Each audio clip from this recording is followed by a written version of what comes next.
श्रीमद् भगवद गीता का उद्गम महाभारत का रण क्षेत्र है, जहाँ भगवान श्री कृष्ण ने अर्जुन को हताश देखकर गीता का ज्ञान दिया, जिससे उनके ज्ञान चक्षु खुले और वे युद्ध में आगे बढ़ सके।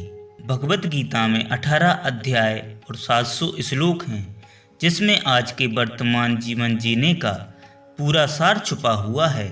आज के युवाओं को हताश होने पर श्रीमद् भगवद गीता पढ़नी या सुननी जरूर चाहिए, जिससे उनको आगे का मार्गदर्शन मिल सके।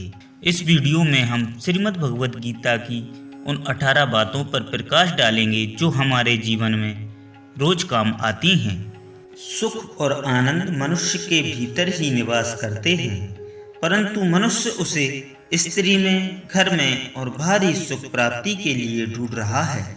श्री कृष्ण कहते हैं कि भगवान की उपासना केवल शरीर से ही नहीं बल्कि मन से भी करना चाहिए। ईश्वर का बंधन उन्हें प्रेम के बंधन में बांधता है। मनुष्य की वासना ही उसके पुनर्जन्म का कारण होती है। इंद्रियों के अधीन होने से मनुष्य के जीवन में विकार और परेशानियां आती हैं। मनुष्य के अंदर धैर्य, सदाचार, स्नेह और सेवा जैसे गुण सत्संग के बिना नहीं आते हैं। श्री कृष्ण कहते हैं कि जिस प्रकार शरीर से वस्त्र मैले होने पर बदलते हैं, ठीक उसी प्रकार मन में कोई बुरे विचार आने पर उन्हें निकाल देना चाहिए। जिसने जवानी में ज़्यादा बुरे काम किए हैं, उसे बुढ़ापा जवानी में किए गए बुरे कामों को सोच सोच कर ही बिताना पड़ता है। भगवान कहते हैं, मैंने जिसे संपत्ति दी है उसे गाय रखकर सेवा करनी चाहिए, इससे भगवान प्रसन्न होते हैं। जुआ, मदिरा, परस्त्री गमन, हिंसा, अशांति और निर्दयता, इन सब में कलयुग का वास होता है। अधिकारी शिष्य को सद्गुरु अवश्य मिलता है।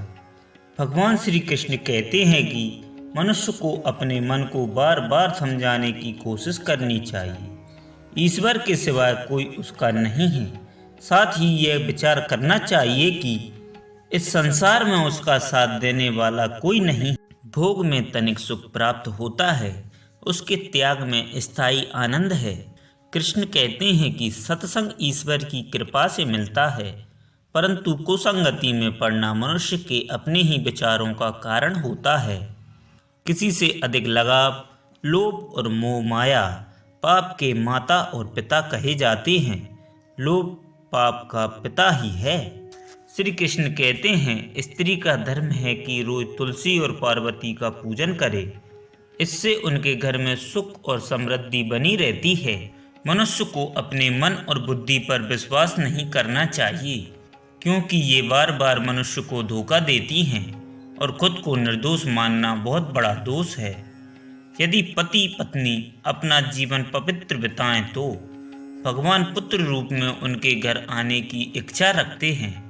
भगवान इन सभी कसौटियों पर जांच परख कर ही मनुष्य को अपनाते हैं। इसलिए मन में गलत विचार नहीं रखना चाहिए। सदैव दूसरों के साथ प्रेम भाव से रहना चाहिए। अगर वीडियो पसंद आई हो तो इसे शेयर करें और ऐसी ही आध्यात्मिक वीडियो देखने के लिए हमारे चैनल को सब्सक्राइब करें।